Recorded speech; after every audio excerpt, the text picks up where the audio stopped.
पर्यावरण प्रेमियों ने इस बात पर जोर दिया है कि अब अरावली पर्वतमाला के साथ किसी तरह की छेड़छाड़ नहीं की जाए। उन्होंने कहा कि 100 मीटर तक ऊंचाई वाली पहाड़ियों के लिए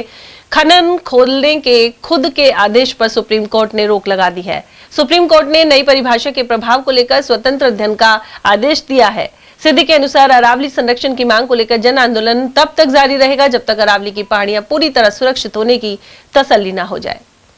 सर्वोच्च न्यायालय द्वारा जो 20 नवंबर के अपने ही स्वयं के खुद के आदेश को और खुद के द्वारा सोमोटो कॉन्ग्रेजेंस लेकर के कल वापस करके अरावली को जो संरक्षित किया उसके लिए मैं सर्वोच्च न्यायालय का तो धन्यवाद और आभार प्रकट करना चाहते हैं।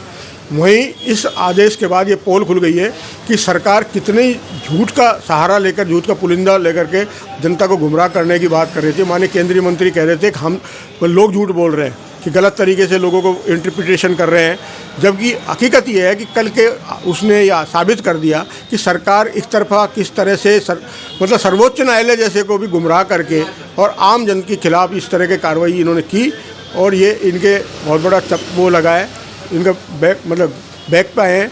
और इससे अब मैं केंद्रीय मंत्री जी से मैं तो केवल इतना ही निवेदन करना चाहता हूँ, सरकार से निवेदन करना चाहता हूँ कि अरावली की वास्तव में ही आपको चिंता है और आपको अरावली में आप पैदा हुए, अरावली में आप पढ़े, के गोद में रहे और अरावली ने के ज़िले ने, अलवर ने आपको इतना बड़ा पद दे करके नवाजा है, तो आप अरावली की सेवा करें, ना कि अरावली के साथ भी माँ के साथ धोखा करना दुनिया का सबसे बड़ा कृत्य है। आप अरावली को संरक्षित करने के लिए आप घोषित करें कि अरावली की बहुत कह रहे थे कि अरावली के एक कण भी हम नहीं हटने देंगे, तो आप अरावली की सुरक्षित दोबारा जो समिति बन रही है उससे आप जो रिपोर्ट दें उसमें पूर्णतः अरावली की सुरक्षित करें। और मैं तो उस बात कहना चाहता हूँ, अगर वास्तव में अरावली को परमानेंट सुरक्षित रखना है तो आप यूनेस्को हेरिटेज में अरावली को अपना नाम दर्ज करवाएं, क्योंकि दुनिया में सबसे पुरानी पर्वतमाला जो 2 अरब साल पुरानी पर्वतमाला 200 करोड़ साल पहले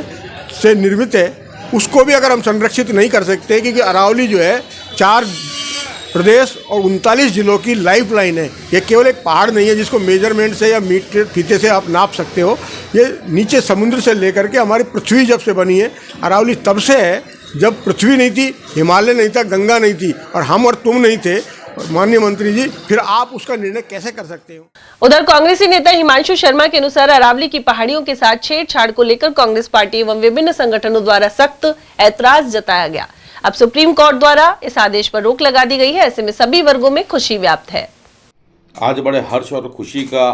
समय है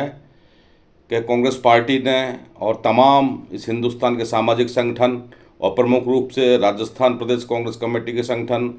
हमारे जिला कांग्रेस कमेटी के संगठन और हमारे तमाम जो है सामाजिक संगठनों ने मिलकर जो अरावली के लिए इतना बड़ा संघर्ष किया, उस संघर्ष की जीत हुई है। क्योंकि सभी को पता है कि अरावली की अगर 100 मीटर की पहाड़ियों को अरावली नहीं माना गया था पिछले आदेश में सुप्रीम कोर्ट के द्वारा, और राज्य सरकार और केंद्र सरकार की जो सिफारिश की गई थी सुप्रीम कोर्ट ने, उन्हीं को ही मान लिया गया था कि 100 मीटर के खनन की मंजूरी दी जाती है। लेकिन इस भारी हिंदुस्तान का विरोध देखते हुए, राजस्थान में विरोध देखते हुए और मुख्य रूप से अलवर ज़िले में जो विरोध देखते हुए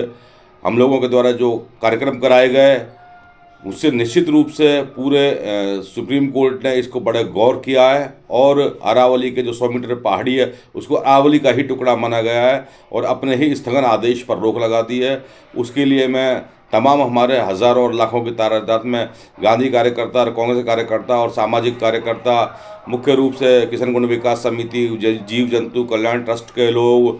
श्री श्याम कला मंदिर के लोग, अरावली आर्टिस्ट अकादमी, महात्मा गांधी जीवादर्शन समिति के तमाम पदाधिकारियों को शुभकामनाएं और बधाई प्रेषित करता हूं। क्योंकि अगर ये रोक नहीं हटती तो करोड़ों की संख्या में हमारे वन खत्म हो जाते, हमारे पेड़ पौधे खत्म हो जाते और हालात बद से बदतर हो जाते, लोग अस्थमा का शिकार हो जाते हैं। जिस तरीके से दिल्ली में जो हालात खराब होते जा रहे हैं, जिसमें AQI कितना बढ़ता हुआ जा रहा है, पॉल्यूशन बढ़ता हुआ जा रहा है, उसी तरह हमारे प्रदेश में भी ये संभावनाएं हो सकती थी।